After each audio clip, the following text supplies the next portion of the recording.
जय हिंद दोस्तों, welcome to Shaurya classes. आज का हमारा टॉपिक है बीए प्रोग्राम थर्ड ईयर का, जो कि फिफ्थ सेमेस्टर से संबंधित है। विषय का नाम है पॉलिटिकल साइंस, सब्जेक्ट का नाम और विषय है पब्लिक एडमिनिस्ट्रेशन। आज का ये जो क्लास है ये फोर्थ यूनिट की है। जी हाँ, यूनिट फोर्थ में कुल 2 से 3 क्वेश्चन आएंगे, उसी में आपकी पूरी यूनिट समाप्त हो जाएगी। तो आइए शुरू करते हैं। सबसे पहले यूनिट फोर्थ में है लोक नीति। आज हम इसको जानने की कोशिश करते हैं कि लोक नीति होती क्या है। भाई, लोक नीति, इसी क्वेश्चन में इसका आंसर छुपा हुआ है। लोक नीति अर्थात वह नीति जो लोगों के कार्यों के लिए बनाई जाती है, लोक नीति कहलाती है। जी हाँ, दूसरे शब्दों में हम कह सकते हैं वह नीति जो लोगों के कार्यों के लिए बनाई जाती है, लोक नीति के नाम से जानी जाती है। विभिन्न राजनीतिज्ञों ने इसकी भिन्न भिन्न परिभाषा को बताया गया है, परंतु सबका उत्तर ऑलमोस्ट सेम है। फिर भी हम यहाँ इसका अर्थ जानने की कोशिश करते हैं। लोक नीति का क्या है? यहाँ पे वह नीति जो राज्य के द्वारा लोगों के कार्यों करने के लिए बनाई जाती है। जी हाँ, वह नीति जो राज्य के द्वारा लोगों के कार्य करने के लिए बनाई जाती है, लोक नीति कहलाती है। जो लोगों के कार्य होते हैं वो कौन से होंगे कार्य हैं भाई? जैसे लोगों के सामाजिक कार्य हो गए, लोगों के राजनीतिक कार्य हो गए, लोगों के आर्थिक कार्य हो गई। सामाजिक कार्य में आ गया भाई स्कूलों का निर्माण करना, पब्लिक एडमिनिस्ट्रेशन होना, या हॉस्पिटल है, स्कूल है, रोड है, सड़क है। राजनीतिक कार्य हो गए, राजनीतिक में जैसे वोट देने से संबंधित, अगर कोई 18 वर्ष का अभी अगर कोई व्यक्ति हुआ है तो भाई उसका पहचान पत्र बनाना इत्यादि ऐसे कार्य हैं। आर्थिक कार्यों में आ जाएगा कि सरकार जो कमजोर वर्ग हैं उनके लिए आर्थिक सहायता प्रदान करती है। तो वो सभी कार्य जो सरकार के द्वारा लोगों के हित के लिए किए जाते हैं, लोक नीति के अंतर्गत ही हम उनका अध्ययन करते हैं। अब शायद आपको इसका अर्थ समझ में आ गया होगा। मैं फिर से बताता हूँ। लोक नीति का अर्थ है वह नीति जो लोगों के कार्यों के लिए बनाई जाती है, लोक नीति कहलाती है। अर्थात जहाँ पे सरकार लोगों के हित के लिए जो नीति बनाती है, कार्य करने के लिए जो नीति बनाती है, वो लोक नीति कहलाती है। अब लोगों के कार्य भाई आर्थिक कार्य, राजनीतिक कार्य, सामाजिक कार्य, धार्मिक कार्य, ये सभी कार्य होते हैं। अब इसके बारे में हम अब चलते हैं। लोक नीति का निर्माण क्यों किया जाता है? भाई, सरकार कोई भी संगठन का निर्माण करती है तो वो क्यों करती है? जैसे स्कूल है, स्कूल के लिए सरकार ने प्रिंसिपल को, वाइस प्रिंसिपल को और जो टीचर्स होते हैं उनका निर्माण किया है, उनका एक संगठन का निर्माण करा है। क्यों करा है? जैसे स्कूल के लिए CBSE या NCERT का निर्माण किया गया है। क्यों किया गया है? ताकि पूर्व निर्धारित लक्ष्य को प्राप्त किया जा सके। कोई भी अगर कार्य करने की कोशिश की जाती है, या कोई भी कार्य करने का प्रयास किया जाता है, या कोई भी संगठन का निर्माण किया जाता है, उसका एक पूर्व निर्धारित लक्ष्य होता है। जैसे भाई सरकार ने 11th 12th या जो सरकार ने शिक्षा आपके लिए शिक्षा में जो सिलेबस को दिया गया है, जो भी आप पढ़ते हो, सरकार के अनुसार उसका एक निर्धारित लक्ष्य होगा। लक्ष्य क्या है? बच्चों में इंसानियत को जगाना, बच्चों में एकता को स्थापित करना, बच्चों का मानसिक विकास करना, बच्चों की बौद्धिक जो संरचना है उसका विकास करना। इसी के साथ साथ कोई भी अगर सरकार कार्य करती है तो उसके कार्य करने से पहले उसकी एक नीति तथा नियोजन बना लिया जाता है कि भाई ये कार्य अगर किया जाएगा तो इस कार्यों से ये चीज़ों पे इफेक्ट होएगा और इन चीज़ों से मतलब देश में कल्याण होगा। जैसे सपोज करो, अगर भारत में अगर शिक्षा के क्षेत्र को उठाना है तो सरकार कुछ नई स्कीमों को लेके आएगी। जैसे अभी बेटी बचाओ बेटी पढ़ाओ है, या फिर 8वीं तक के जो मिड डे मील हैं। हो सकता है आगे वाले समय में ये हो कि भाई जो बच्चे स्कूल जाने में असमर्थ हैं उनके घरों पे जाके, उनके घर पे जाके टीचर स्वयं उनको पढ़ाने की कोशिश करें। तो ऐसी नीति है। इसका सरकार का मेन मोटिव क्या है कि भविष्य में भारत के जो भविष्य होगा उसमें एजुकेशन के स्तर को बढ़ाना, इसीलिए सरकार ने कोई संगठन का निर्माण करा है।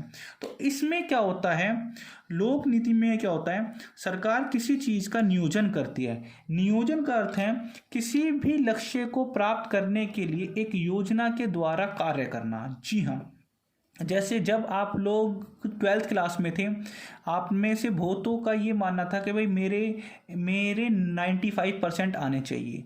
भाई एग्ज़ाम से 1-2 दिन पहले पढ़ोगे तो 95 थोड़ी ना आएंगे आपके, वो तभी आते हैं जब आप 12th क्लास में आते हो और आपने एक टाइम टेबल बना रखा, एक प्लानिंग मतलब की है कि भाई मुझे 95 12th में चाहिए।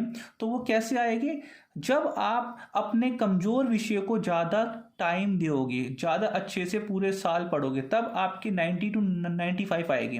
अब एक हफ्ता पहले पढ़ के आपकी 90-95 नहीं आएगी। अर्थात कोई भी कार्य करने के लिए योजना बनाना, इसीलिए भारत सरकार ने पंचवर्षीय योजना को लागू कराया। कोई भी कार्य को, किसी भी चीज़ को अचीव करने के लिए, किसी भी लक्ष्य को अचीव करने के लिए योजना के द्वारा कार्य किया जाता है। आप मुझे कमेंट करके बताइएगा कि भारतीय संविधान ने योजना या नियोजन की प्रक्रिया किसके संविधान से ली हुई है। आगे का पॉइंट है कार्यवाही। भाई योजना बनाने से थोड़ी ना काम होगा, योजना पे अमल भी तो करना पड़ेगा, उस पर कार्यवाही भी तो करनी होगी। उसी के साथ साथ सुनियोजित, उसको रोज और अच्छी तरह साफ सुथरे तरीके से, सिर्फ पढ़ना ही अच्छे नहीं होता, स्मार्ट स्टडी के साथ पढ़ना अच्छा होता है। कुछ ऐसे बच्चे होते हैं जो 2-2 घंटे किताब को लेके बैठते हैं लेकिन उनको कुछ समझ में नहीं आता। कुछ ऐसे भी होते हैं जो आधे घंटे ही लेके बैठते हैं लेकिन वो अच्छी तरह मन लगा के पढ़ते हैं। तो इसके बाद आगे हैं किसी समस्या या विषय से निपटने के लिए लोक नीति का निर्माण क्यों किया जाता है। किसी भी समस्या या विषय से निपटने के लिए जो नीति बनाई जाती है उसी को लोक नीति के नाम से जाना जाता है। शायद अब ये आपको समझ में आ गया होगा लोक नीति क्या होती है। वह नीति जो लोगों के कार्यों के लिए बनाई जाती है लोक नीति कहलाती है। जो लोक नीति होती है वो आर्थिक कार्यों के लिए भी हो सकती है, राजनीतिक कार्यों के लिए भी हो सकती है, सांस्कृतिक कार्यों के लिए भी हो सकती है, धार्मिक कार्यों के लिए भी हो सकती है। ठीक है जी। इसके बाद है लोक नीति का लक्षण। भाई लोक नीति, अगर किसी के कार्यों के लिए लोक नीति बना रहे हैं तो उसके कुछ लक्षण तो होने चाहिए।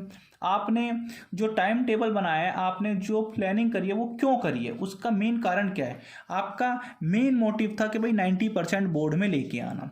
पूर्व निर्धारित लक्ष्य, आपने पहले ही सोचा था कि भाई इस बार मुझे 12th क्लास में 95% लेके आना है, उसी हिसाब से आप कार्य करोगे। ठीक है, तो लोक नीति का पहला पॉइंट क्या है, पूर्व निर्धारित लक्ष्य।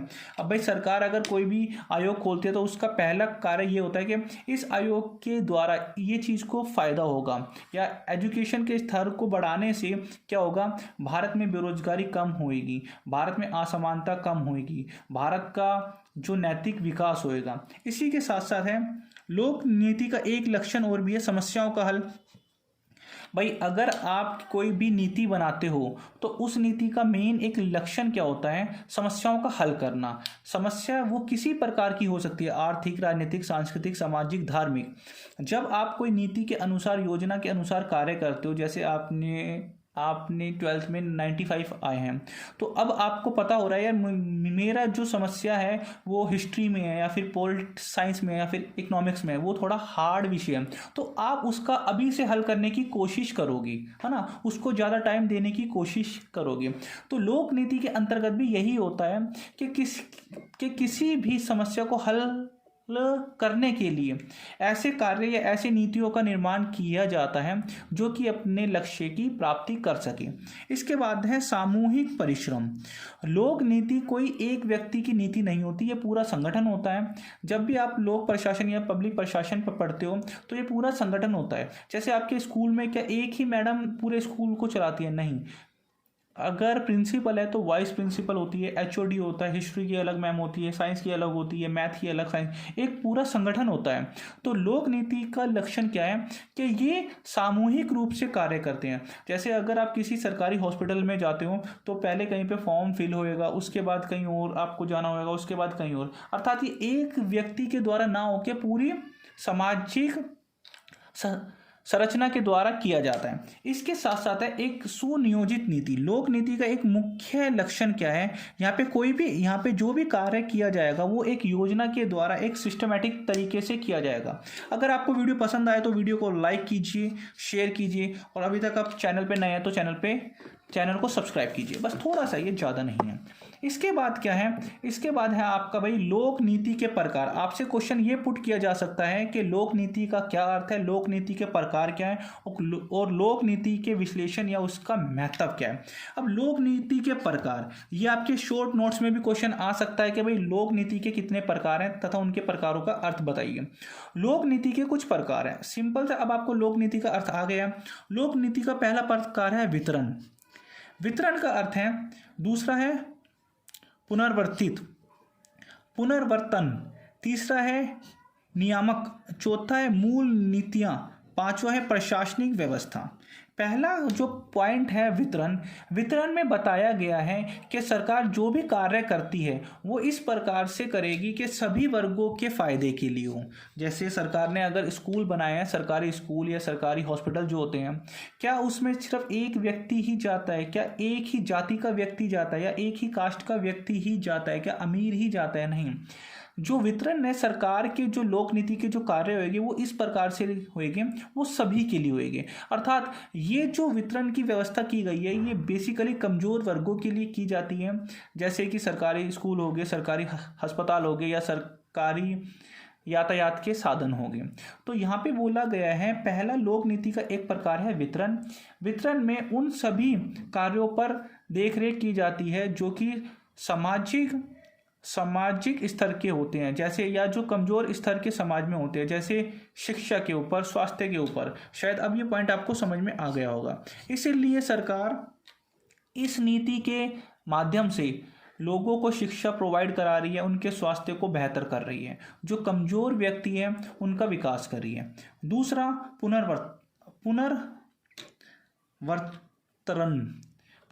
पुनर्वितरण है। ये पुनर्वितरण, इसमें ये बताने की कोशिश की गई है संपत्ति का कराधान नीति।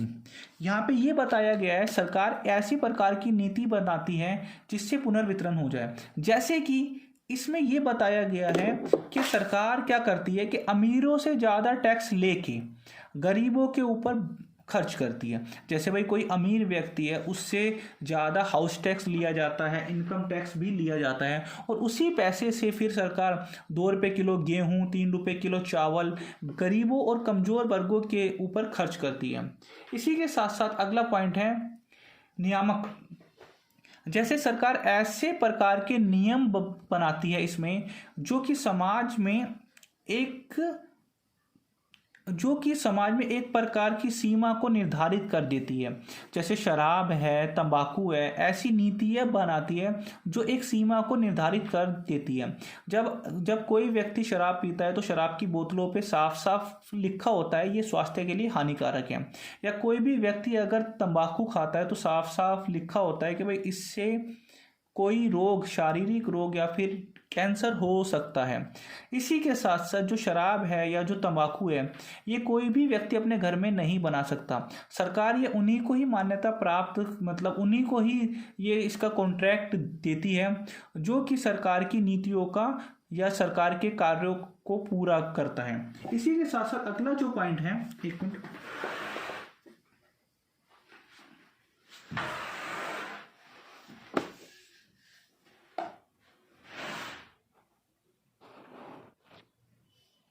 अगला जो पॉइंट है, अगले पॉइंट में बताया गया है प्रशासनिक व्यवस्था।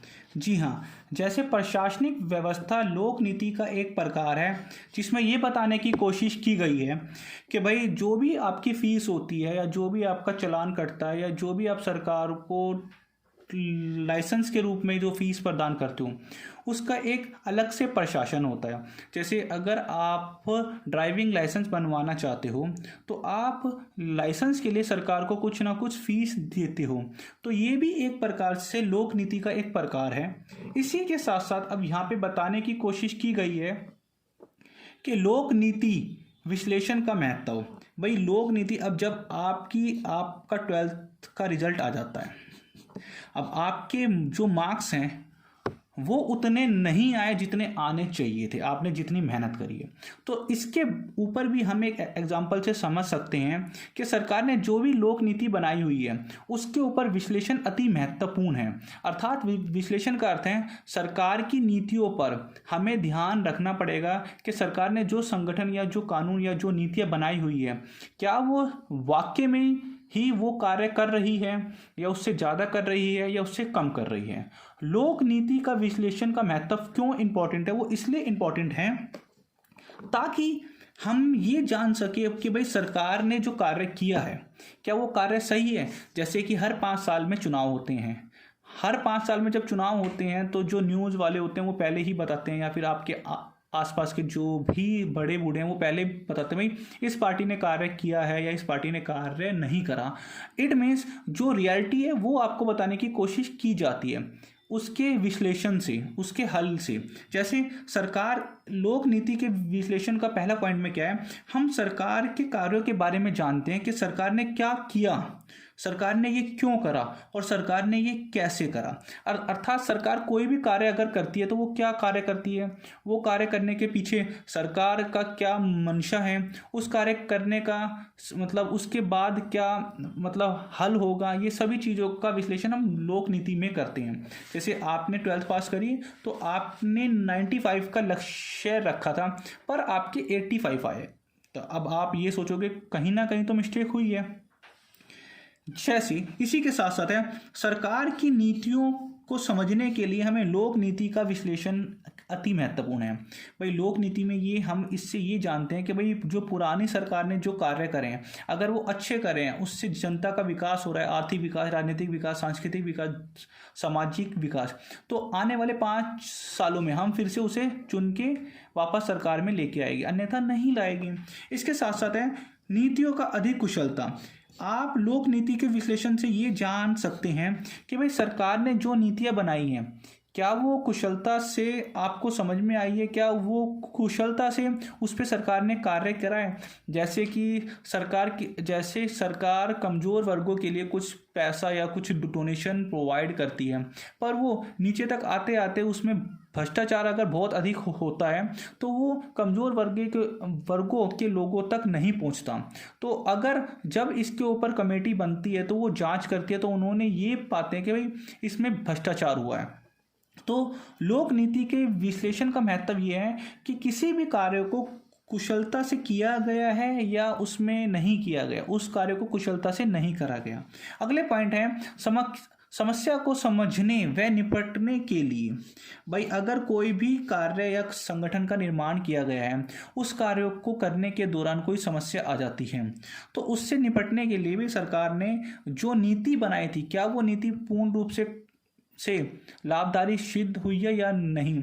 जैसे जब कोविड भारत में हुआ था तो सभी राज्यों सरकारों ने क्या करा था, लॉकडाउन कर दिया था। लेकिन जो दिल्ली की सरकार है, राज्य सरकार, इन्होंने होम आइसोलेशन के या फिर कंटेनमेंट जोन बना दिए थे कि अगर 2 या 2 से अधिक व्यक्ति अगर कोविड से जूझ रहे हैं तो वो अपने घर पे ही अपना उपचार कर सकते हैं। तो ऐसी चीज़ों से ऐसे अब जो दिल्ली के सीएम ने जो किया था वो दिल्ली के लोगों के लिए काफ़ी फायदेमंद हुआ। हो सकता है ये कहीं दूसरे राज्य में अगर किया जाए तो शायद वो फायदेमंद ना हो। तो यहाँ पे बताने की कोशिश की गई है कि समस्याओं को समझने व उससे निपटने के लिए जो नीतियाँ बनाई गई थी क्या वो फायदेमंद थी। जी हाँ, दिल्ली सरकार ने जो नीतियाँ बनाई थी वो कोविड से लड़ने के लिए फ़ायदेमंद थी। इसके साथ साथ केंद्र सरकार की नीतियाँ भी फायदेमंद थी। अगर फायदेमंद नहीं होती तो यहाँ पे जो केसेस होते वो और ज़्यादा बढ़ते जाते। इसी के साथ साथ है अन्य पॉइंट में क्या है, नई चुनौतियों की पहचान करना। नई चुनौतियों की पहचान करना ही लोक नीति विश्लेषण का महत्व है। आपको सिर्फ ये पॉइंट समझना है कि विश्लेषण क्या है। सरकार ने जो भी कार्य करा है उसकी समीक्षा करना कि भाई सरकार ने जो किया है वो अच्छा करा है, नहीं करा, या कार्य के दौरान जो समस्याएं उसके बारे में बातचीत करना। काफ़ी सिंपल चैप्टर है। अगर आपको वीडियो पसंद आए तो वीडियो को लाइक कीजिए, चैनल पे नए हैं तो चैनल को सब्सक्राइब कीजिए। और हाँ यार, आपके कमेंट हमारे लिए मोटिवेशन का काम करते हैं। आप अपने कमेंट के थ्रू हम तक जुड़ सकते हैं। हम सभी कमेंट का रिप्लाई ज़रूर करते हैं। अब ये लास्ट पॉइंट है, बस उसके बाद चैप्टर ये एक क्वेश्चन फिनिश हो जाएगा। अब लोक नीति के अंतर्गत इन्होंने ये बताने की कोशिश की गई है कि भाई कुछ एक व्यक्ति है जिसका नाम है थॉमस डाई। थॉमस डाई के अनुसार उसने ये कहा है लोक नीति के विश्लेषण 3 प्रकार से किया जाता है। एक है विवरण, दूसरा है कारण, तीसरा है परिणाम। जैसे आप से अगर क्वेश्चन शॉर्ट नोट में पुट किया जा सकता है कि थॉमस डाई की नीति विश्लेषण या थॉमस डाई की विश्लेषण नीति के महत्व के बारे में आप क्या समझते हैं। तो थॉमस डाई एक व्यक्ति ने ये बताया है कि लोक प्रशासन के लिए जो विश्लेषण की नीति अपनाई जाती है उसके 3 मुख्य कारण होते हैं। एक होता है विवरण।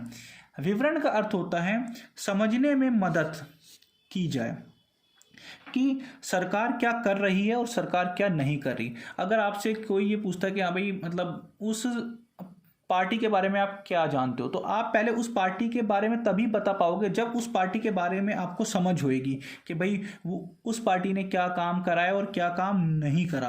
तो अगर हमें किसी भी सरकार के बारे में अच्छाइयाँ या फिर बुराइयों के बारे में जानना है तो सरकार का अध्ययन हमें करना पड़ेगा, तभी हम अपने उत्तर पे आएंगे। या आप जब किसी व्यक्ति को वोट देने जाते हो तो आपके सामने 3 या 4 उम्मीदवार होते हैं, आप उनमें से किसी एक को वोट देते हो, पर आप एक व्यक्ति को उसको वोट दोगे जिसको आपने समझा होगा कि हाँ भाई इसने कुछ कार्य किए हैं या ये कार्य कर सकता है या ये उस चीज़ के लिए कैपेबल है। मतलब जब तक आपको ये नहीं पता होएगा कि जब तक आपने वो समझा नहीं होगा तब तक आप उसके बारे में बातचीत नहीं कर सकते। इसके साथ साथ है कारण। भाई आप किसी भी विश्लेषण पे तभी आ पाओगे जब आप सामाजिक, आर्थिक, राजनीतिक कारणों की जांच करोगे। भाई अगर सरकार ने जैसे मेट्रो चलाया है या फिर हॉस्पिटल बनाए हैं या स्कूलों को बनाया गया है तो उसका कारण क्या था? सामाजिक एकता स्थापित करना, राजनीतिक विकास किया जाना चाहिए, आर्थिक असमानता को कम करना चाहिए। अगर ये सरकार के जो सभी कार्य सुचारू रूप से किए जाते हैं तो भारत का विकास होएगा, देश का विकास होएगा, प्रति व्यक्ति आय में वृद्धि होएगी, नैतिक कल्याण होगा। इसके साथ साथ अन्य है लास्ट परिणाम। परिणाम क्या होता है कि भाई जब भी कोई भी कार्य किया गया है तो उसका परिणाम क्या निकला, क्या वो पूर्ण रूप से सक्सेसफुल हुआ या फिर वो नहीं हुआ।